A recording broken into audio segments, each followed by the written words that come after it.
ایک دفعہ شیطان آیا ہمارے نبی سے ملنے، تو آپ نے اس سے پوچھا تیرے دشمن کتنے؟ کہنے لگا 15۔ آپ نے فرمایا کون کون ہے؟ کہنے لگا پہلا تو تھوڑا ہی نمبر ہے، پہلا نمبر تو تھوڑے نال میرا لگو ہے۔ پھر کہنے لگا وہ مسلمان جو 24 گھنٹے باوضو رہتا ہے وہ میرا بڑا دشمن، جو باوضو رہتا ہے اور باوضو سوتا ہے، ایک فرشتہ اس کے لیے بندگی کا ثواب لکھتا رہتا ہے۔ خیر واپس آتا ہوں، میرے نبی نے فرمایا 4 باتیں لے لو اور دنیا بھی تمہاری آخر، ساری PIA زندہ ہو جائے گی، ساری اکانومی زندہ ہو جائے گی، ساری معیشت زندہ ہو جائے گی۔ 5 بھی نہیں، ایک انگلی بھی آپ نے نیچے کر دی، کہیے بس اتنی لے لو۔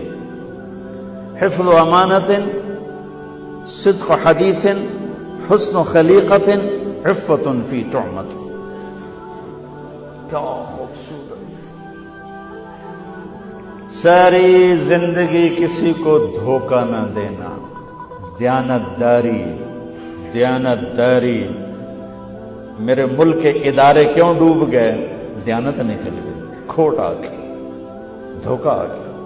میرے نبی نے کہا حفظ امانت، کبھی امانت میں خیانت نہ کرنا، صدق حدیث، کبھی جھوٹ نہ بولنا، ہمیشہ سچ بولنا۔ میرے نبی نے فرمایا میرا امتی ہر گناہ کر سکتا ہے، 2 نہیں کر سکتا، ایک جھوٹ کبھی نہیں بولے گا، ایک دھوکہ کبھی نہیں دے گا۔ میرے نبی کی 2 صفتیں ہائی لائٹ ہوئیں، صادق اور بولو کیا ہیں؟ کوئی اور بھی تو ہو سکتی تھی، جس سے مشہور کیا، کعبہ قوسین بھی تو ہے، اور ادنا بھی تو ہے، واللیل بھی تو ہے سیاہ زلفوں والا، والضحیٰ بھی تو ہے روشن چہرے والا۔ کس سے مشہور کیا؟ صادق امین۔ اگر آپ مجھ سے سوال کرو، میں ممبر رسول پہ بیٹھا ہوں کہ مولانا صاحب سارے دین کو 2 لفظوں میں بتاؤ، ساری شریعت کو، تو میرے پاس 2 لفظ ہیں، سچائی اور امانت داری۔ آپ مجھ سے سوال کرو مولانا صاحب ساری دنیا کے کفر کو بتاؤ، تو میرے پاس 2 لفظ ہیں، جھوٹ اور دھوکے بازی۔ جھوٹ اور خیانت، پوری دنیا کا کفر ان کے اندر چھپا ہوا ہے، سچائی اور دیانتداری، پوری دنیا کا اسلام اس کے اندر چھپا ہوا ہے۔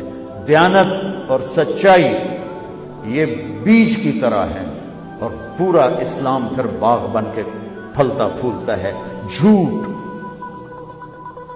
اور دھوکہ یہ بھی بیج کی طرح ہے، پھر اس سے کفر کا جنگل کانٹوں بھرا جنم لیتا ہے۔ میرے معاشرے سے جھوٹ نکل جائے، دھوکہ نکل جائے، یہ پاکستان جنت کا ٹکڑا ہے۔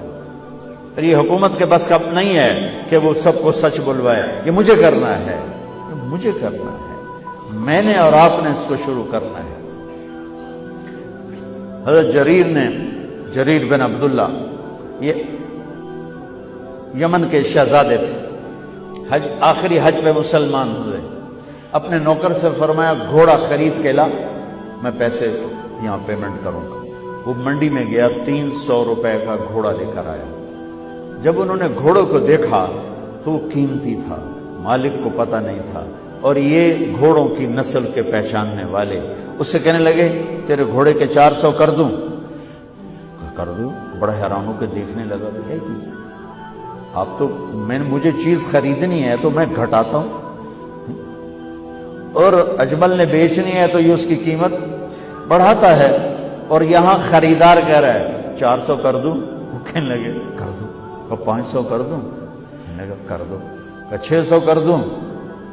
اور وہ تھوڑا تھوڑا گھبرانے لگا، بھئی یہ چکر کی ہے۔ 700 کر دوں؟ 800 کر دوں؟ وہ کہنے لگا حضور تسی لینا تو لو، پر میرا مزہ آتا نا تسی اٹھاؤ، کدی لین والے بھی پیسے بتائے، تسی میں نے 300 دے میں جاواں، کہنے کہ اس کو 800 دے دو اور گھوڑا باندھ دو۔ وہ حیران خوشی سے چھلانگے مارتا ہوا گیا۔